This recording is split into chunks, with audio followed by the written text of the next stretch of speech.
Jom. Awak pun nak guna 8 move, 6 moves. Kan? Tengok dah.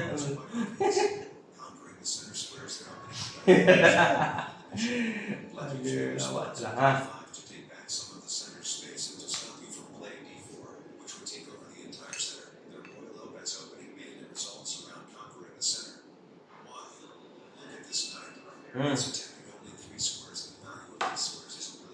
Yeah.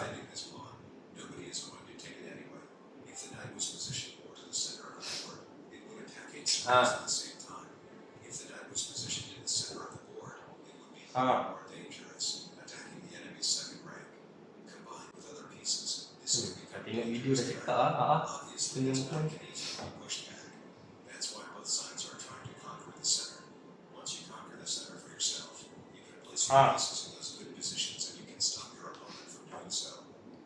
Check. Game base movement.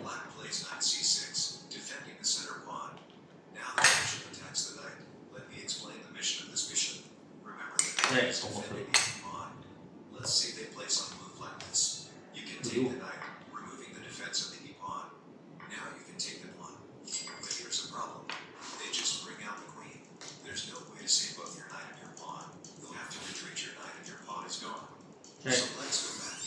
You can only take the knight and then take the pawn if the queen can't recapture your pawn after that.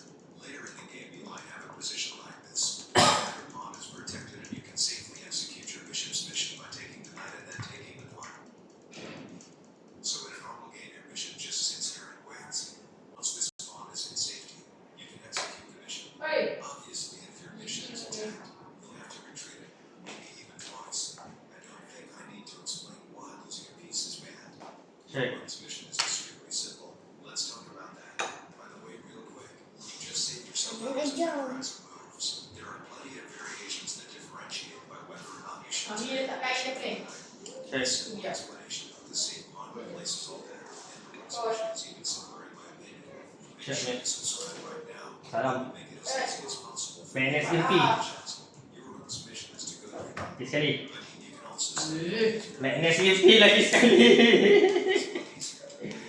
Aduh. Dahsyat lah movement dia. Movement dia buat kan. Buat champion. Alan. Oh, dia nak belajar ni. Oh, tak style lain nak.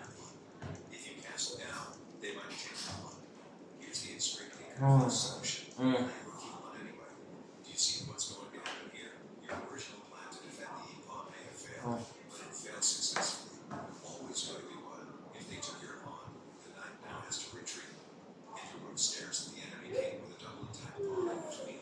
The king is reconsidering the life decisions that led to this moment. If you take the end, the situation is even more dangerous with a potential discovered check. If you know how to handle this, you can basically win the game on the spot. If you think it's just go here with the knight and move check and you take the queen, it's not that easy because we have to assume your opponent is in possession of a granted defender threat. But I consider this scenario more a part of the middle game, so we will go through an example game later that explains how we win this position. First, we should finish the opening moves. We have covered the knight and the bishop in this rook to e1 deck. Now we will talk about these two pawns, and after that we can learn how to play the middle game. The two pawns, surprise, surprise, want to conquer the center. It's impossible to predict how the board will look like when you push, unless you want to study an unbearable amount of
Aduh, gila lah. You can even start messing around with the pawns supported by your rook, hoping that your opponent will move pieces to the queen side to defend.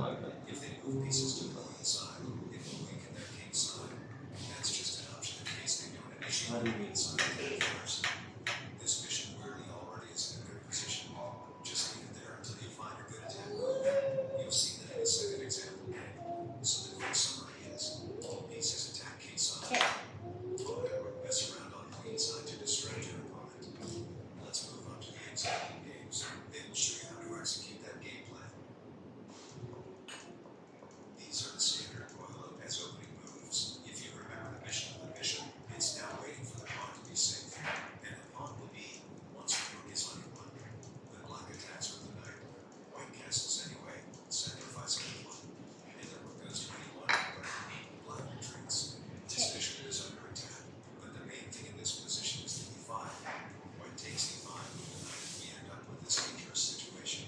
In this example game, white wins because of massive center control. The second game shows a bigger strategic inside attack. White takes, and instead of taking back with the rook, white brings out the knight. You'll see why. The black knight is pinned anyway. It can't move. Black takes the bishop. Now white finally takes on e5, and black has to block. And this is why you should bring out the knight instead of taking right away. The knight can now go here and bishop is double attack. Excuse me, what is this center control? What opening do you know that just randomly allows you to attack like this? Check. Sorry. That's ridiculous. So black castles to unpin the bishop, and white takes it. And white brings out another threat, the queen. This is a common trap in Royal Lopez, and there are plenty of those. The reason for that is the massive center of control early in the game. Here black brings the pony to safety, and white sacrifices the queen. Double triple exclamation mark really move. He must be subscribed to Chesapeake, because this is force check. The king has to take back and defense his career. It shows a solid black defense. This time, we'll need to break the defense. The game starts with the standard moves, and after that, you'll see how to dominate the game position. In this game, black attacks the bishop, so it has to be retreated. Remember, you can't take when your own pawn isn't safe. Black threatens to take the e-pawn, and of course, white just passes. But this time, black doesn't take the suspicious pawn, and instead puts the bishop on the e-pawn, completely wiping out the chance of dominating the center of the strong e-5 as you saw in the first game. The rook still needs to be won to defend the pawn. And again, black is smart. Black knows that once the pawn is defended, white can trade pieces and get a pawn as we remember in the opening section of this video. So black locks the bishop out of existence. White has to retreat it again. You know all these things. But here's something you didn't know yet. Black plays d6. d6 is now defending the pawn on e5. Until now, this knight has been defended. Checkmate. Now that this pawn is defending it, the knight is free to move. Magnus, Irfi. In that case, the bishop is moving the estate with the trade. Ah,